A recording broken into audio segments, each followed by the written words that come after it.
This is Vivek speaking and welcome to my YouTube channel A5 एमॉन classes. और इससे पहले मैंने आपको जो इंग्लिश ट्रांसलेशन के क्रम में पैसेज नंबर 2 के बारे में जानकारी दिया था। आज मैं आपको जानकारी देना चाहूँगा पैसेज नंबर 3 के बारे में, और इसका इंग्लिश में ट्रांसलेशन कैसे करेंगे इसके बारे में आपको जानकारी देना चाहूँगा। और मैं आपको बताना चाहूँगा जैसे कि यहाँ है एक लोमड़ी बहुत चालाक थी, तो इसका मतलब हो जाएगा यहाँ जब इसका ट्रांसलेशन करेंगे तो एक लोमड़ी बहुत चालाक थी, यहाँ से हो जाएगा, करेंगे अ फॉक्स वाज वेरी और उसके बाद कनिंग। देखिए एक चीज़ और होता है, चालाक में दो चालाक होते हैं, एक होता है प्रकृत पदज जो चालाक होते हैं जिसको हम कहते हैं क्लेवर, और एक होता है, एक ऐसा होता है जो जैसे धूर्तबाज करके चालाक बनते हैं, दूसरे को चाल पढ़ा के, दूसरे को डिफीट करके मतलब चालाक बनते हैं, तो उसके लिए कनिंग का प्रयोग किया जाता था। Fox was very cunning. और नेक्स्ट है एक बार वह खाने की खोज में घूम रही थी। तो देखिए तो पहला था a fox was very cunning का मतलब हो गया ये आपका इज एम आर का प्रयोग हो गया। एक बार वह खाने की खोज में घूम रही थी मतलब पास्ट कंटिन्यूअस टेंस का है, तो क्रिया में आईएनजी लगाएंगे, वाज वर का प्रयोग करेंगे। इसका नियम होता करता वाज उसे oblique verb plus verb first ING plus object, अगर अदर वर्ड है तो अदर वर्ड का प्रयोग करें। एक बार का मतलब हो जाएगा वंस, इसका ट्रांसलेशन करेंगे वंस ONCE, एक बार। वह मतलब स्त्रीलिंग में से ले जाते हैं तो यहाँ सी घूम रही थी। घूमने का मतलब यहाँ होगा कि यहाँ वॉक करना नहीं है, कहने का मतलब वह भटक रही थी। वन सी, उसके बाद वाज, और उसके बाद वांडरिंग। वांडर माने होता भटकना, कोई चीज़ खोजना, भटकना, वांडरिंग। और उसके बाद भोजन की खोज में, तो इसका मतलब हो जाएगा इन सर्च ऑफ फूड। में की अंग्रेजी आप लगाएंगे इन, उसके बाद हो जाएगा सर्च ऑफ, हो जाएगा उसके बाद फूड। ये देखिए ट्रांसलेशन हो गया।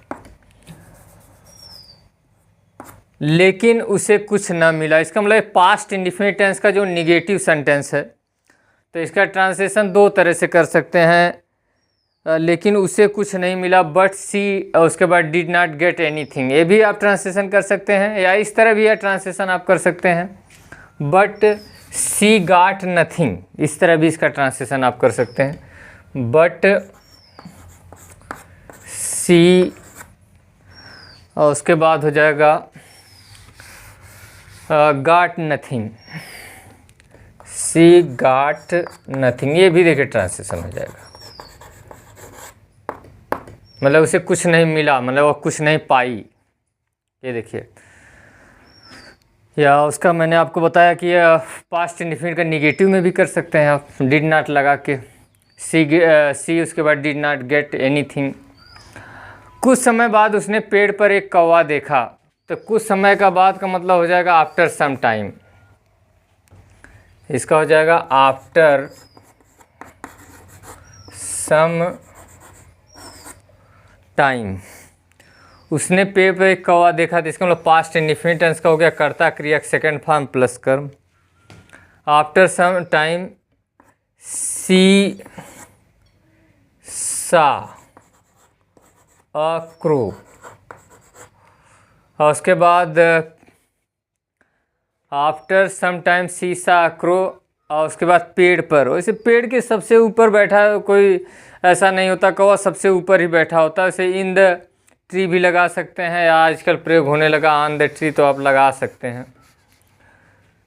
तो सीसा अ क्रो, और उसके बाद ऑन द ट्री, चलिए ऑन द ट्री ही मैं लगा देता हूँ।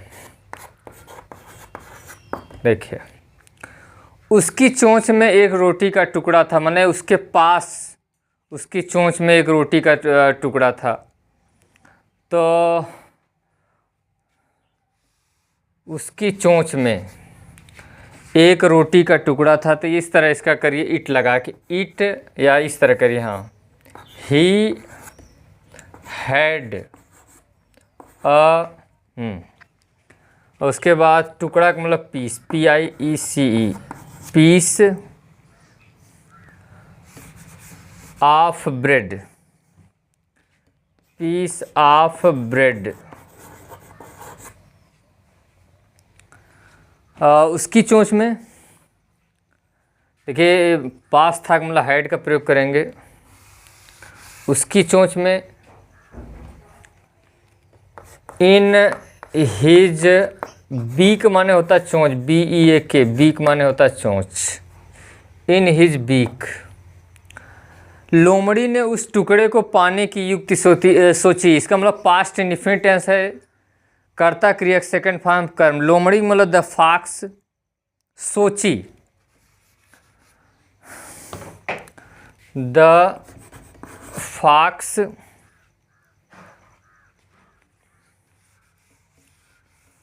और उसके बाद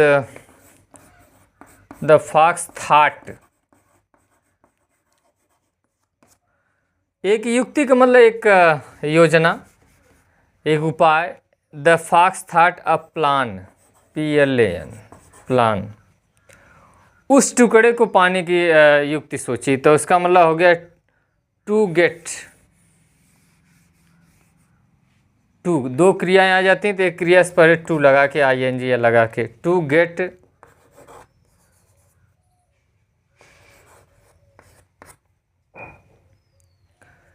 the fox thought plan to get. उसके बाद उस टुकड़े को, इसका मतलब दैट पीस। देखिए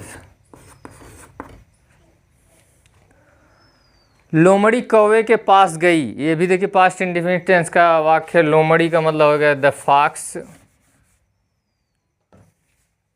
द फॉक्स गई का मतलब वेंट। नियर लगाने की जरूरत नहीं है, टू लगा देंगे आप, went to the crow, the crow.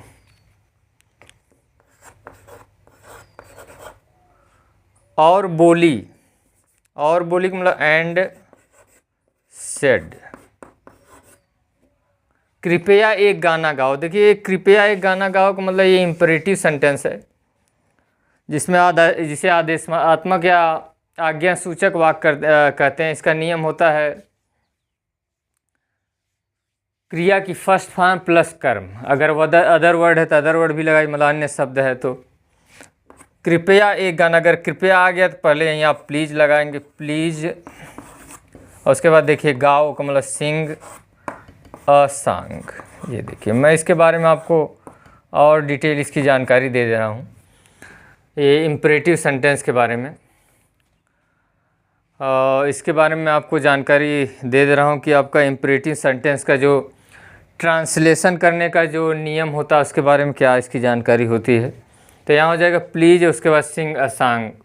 पूरा इसका ट्रांसलेशन हो गया। Fox was very cunning, once she was wandering in search of food but she got nothing. After some time she saw a crow on the tree.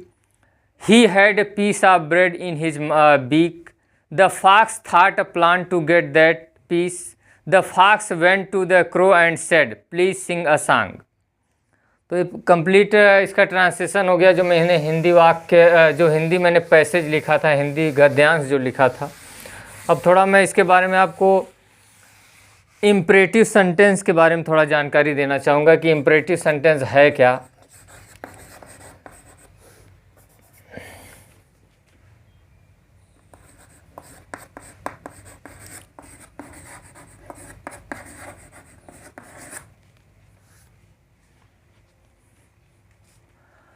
मतलब इसका अर्थ होता है आज्ञा सूचक वाक्य। वाक्य इसे बोलते हैं, या तो इसको बोलते हैं हम आदेशात्मक वाक्य।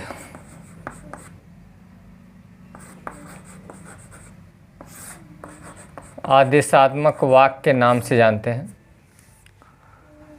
तो इसकी पहचान होती है कि जिन हिंदी वाक्यों से आदेश या आज्ञा, सुझाव, प्रस्ताव आदि प्रकट होता है तो उसे हम कहते हैं इम्परेटिव सेंटेंस। और ऐसे वाक्यों में तुम, अगर हिंदी वाक्य में कहा जाए तो तुम छिपा रहेगा, तुम या आप। अंग्रेजी वाक्य में अगर कहा जाए तो इसमें यू छिपा रहेगा। इसका नियम है सिंपल सा ट्रांसलेशन करने का। अगर कहा जाए तो हिंदी की बात अगर मैं करूं, रूल इसका जो होता है क्रिया फर्स्ट फॉर्म प्लस कर्म। अगर मान लीजिए अन्य शब्द है तो अन्य शब्द की अंग्रेजी लिखिए। ये सिंपल सा देखिए है। अगर इंग्लिश में इसको आप कहें तो verb first form plus object plus other word. For examples इसके बारे में आपको जानकारी देना चाहूँगा। फॉर एग्जाम्पल्स जैसे मान लीजिए इसमें हो गया कि किताब पढ़ो। मान लीजिए ट्रांसलेशन हो गया, फर्स्ट मैं लेता हूँ सिंपल सा, किताब पढ़ो। अब देखिए किताब पढ़ो तो इसका मतलब हो गया, देखिए इसका मतलब क्या आ गया, तुम किताब पढ़ो, आप किताब पढ़ो। तो इसका मतलब हो गया तुम इसमें छिपा हुआ, तो इसका मतलब ट्रांसलेशन करेंगे तो इसमें करेंगे रीड और उसके बाद द हो जाएगा बुक। ये देखिए ट्रांसलेशन हो गया आपका। मान लीजिए दूसरा ट्रांसलेशन मैं ले लेता हूँ, दूसरा एक ट्रांसलेशन और ले लेता हूँ, दरवाज़ा खोलो। ये मान लीजिए आपका ट्रांसलेशन। तो क्या करेंगे, खोलो का मतलब ओपन द डोर। देखिए बहुत सा इसी में आप कहते हैं बैठ जाओ, खड़े हो जाओ, ये प्रचलित जो ट्रांसलेशन है। सिट डाउन, स्टैंड अप का जो प्रयोग किया जाता है वो तो सिंपल हो गया। मान लीजिए इसी में अगर आ जाए इम्परेटिव सेंटेंस में, मान लीजिए कोई निगेटिव सेंटेंस आ जाए। मान लीजिए एक और ट्रांसलेशन मैं ले लेता हूँ निगेटिव वाले में। केवल क्या हो जाएगा इसमें, निगेटिव सेंटेंस का रूल इसमें क्या हो जाएगा, डू नॉट, या अगर शॉर्टकट में अगर आप प्रयोग करते हैं तो डोंट का प्रयोग आप करेंगे। डोंट प्लस वही हो जाएगा आपका वर्ब फर्स्ट प्लस आपका ऑब्जेक्ट, मान लीजिए इंग्लिश में मैं लिख दे रहा हूँ इसको, प्लस उसके बाद हो जाएगा अदर वर्ड, प्लस हो जाएगा अदर वर्ड, मतलब अन्य शब्द आ जाएगा। ये देखिए मतलब हो गया डू नॉट या डोंट, दोनों में से कोई एक प्रयोग करिए, क्योंकि डू नॉट को ही डोंट कहा जाता है, उसका शॉर्टकट है। क्रिया का फर्स्ट फॉर्म कर्म, फिर उसके बाद अन्य शब्द लिखिए। फॉर एग्जाम्पल्स मान लीजिए आ जाए, मान लीजिए आ जाए कि गाली मत दो। मान लीजिए इसमें आ जाए गाली मत दो। ये देखिए, तो इसका ट्रांसलेशन आप क्या करेंगे, डू नॉट या डोंट जो भी आप प्रयोग करें, डोंट उसके बाद एब्यूज। मान लीजिए हो जाए कि उसे गाली मत दो, उसे गाली मत दो, डोंट एब्यूज उसके बाद हो जाएगा हिम। कुछ भी इसी तरह तमाम ट्रांसलेशन आप कर सकते हैं और तमाम ट्रांसलेशन आप इसी तरह बना सकते हैं, तमाम आप अपने तरह से। और